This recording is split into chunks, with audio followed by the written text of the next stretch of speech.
Hey everyone, welcome back to Malaysia in Focus, the channel where we break down the stories shaping our nation. Today, we really need to talk about something, a strange feeling that I bet a lot of you have right now. Because while the headlines tell us Malaysia is booming, many of us are looking at our bank accounts and asking a simple question: why do we feel poorer? You know, this quote here from Free Malaysia today, wow, it just hits the nail on the head, doesn't it? It perfectly captures this contradiction we're all feeling. The country's numbers look good, but for us, on the ground, things feel tougher. So today, we're going to unpack that. We're going to figure out what is really going on. All right, let's dive right in. We're calling this the Malaysian paradox. And it really is a tale of two completely different realities existing at the exact same time. On one side, you've got the official story, the one about economic success. And on the other, well, there's the real-life experience of millions of Malaysians who are feeling that financial squeeze. So what does this actually look like? Well, on the left, you see all the positive headlines. GDP is growing, the economy is recovering, unemployment is down. Sounds fantastic, right? But then we look at our own reality on the right. Our household budgets are getting tighter and tighter, savings are dwindling, and the stress is just building up. So how can both of these things be true? That is the puzzle we are going to solve together today. To really get to the bottom of this, we've got to redefine something we talk about all the time: the cost of living.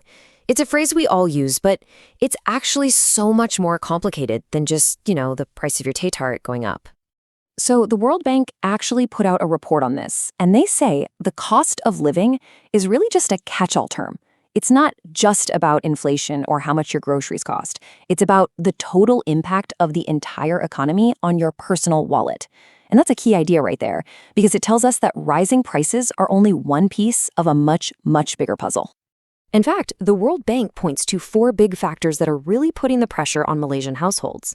Yeah, number 1 is price inflation. We all feel that. But look at the other 3. Inadequate income, declining financial well-being, that means things like debt, and of course, unaffordable housing. So the crucial takeaway here is this: it's not just that things are more expensive, it's that many of us simply aren't earning enough money to keep up. If this breakdown is giving you a clearer picture, hit like and subscribe so you'll always stay ahead on Malaysia's biggest issues. Okay, so let's zoom in on that second factor: inadequate income. This is where it gets really, really important, because we have to talk about the difference between the number you see on your payslip and what that money can actually buy you in the real world. So there's your nominal wage. That's the ringgit amount printed on your salary slip. But then there's your real wage, and that's what your money is actually worth after you factor in inflation. Let me put it this way. Imagine your salary goes up by, say, 100 ringgit. Great. But your weekly groceries now cost 120 ringgit more. Nominally, you're earning more. But in reality, you've actually gone backwards.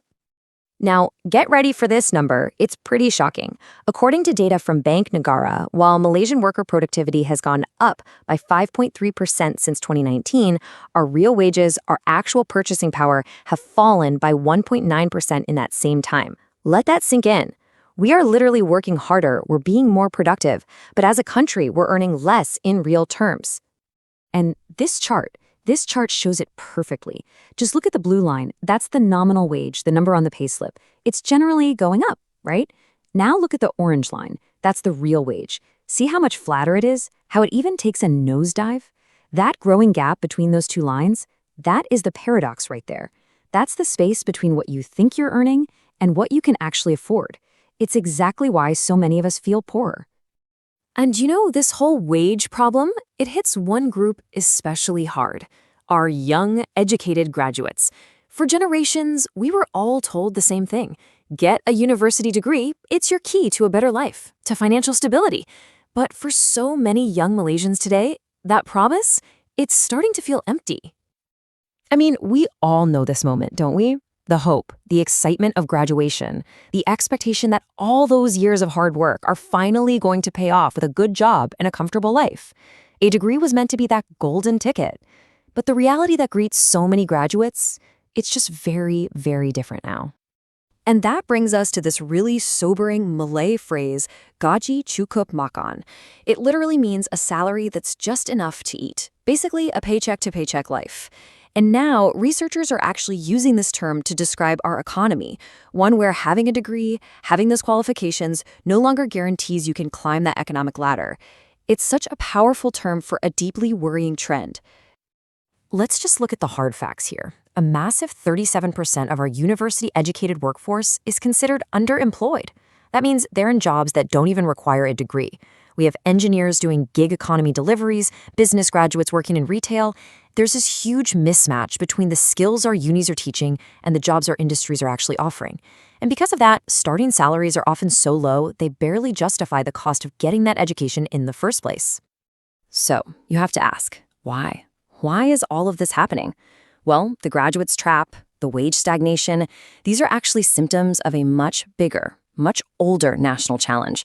To understand why our wallets feel lighter, we have to zoom out and look at Malaysia's whole economic journey over the last few decades. Economists have a name for it, the middle income trap. And here's what it means in simple terms. It's actually pretty easy for a poor country to grow fast by using cheap labor and resources. But once it gets to be a middle-income country, like Malaysia, it can get stuck. Suddenly, it's not cheap enough to compete with the low-cost countries, but it's not innovative enough to compete with the high-income, advanced countries either. It gets trapped right in the middle. And look, this is not a new problem for us. Malaysia actually reached upper middle-income status way back in 1992, but then the Asian financial crisis hit in 97, and our whole economic engine just started to sputter. For the last 20-plus years, our growth has been kind of sluggish. We've been stuck in this trap. And that is the root cause. It's why our economy hasn't been able to create enough of those high-paying, high-skilled jobs that would lift wages for everyone. So, now that we've looked at all the pieces, from our personal budgets all the way up to national strategy, we can finally go back to that original question and solve this paradox. We have all the clues now. So, why do we feel poorer even when the headlines say the economy is growing? Well, here are the culprits. First, the cost of living isn't just about prices. It's about our incomes not keeping pace. Second, our real wages, our actual spending power, are falling behind our own hard work. Third, the promise of a degree is fading, trapping our youth in that gaji cukup makan cycle. And finally, all of this is happening because, at the core, our national economy has been stuck in that middle-income trap for decades, unable to generate the kind of high-value jobs we all need.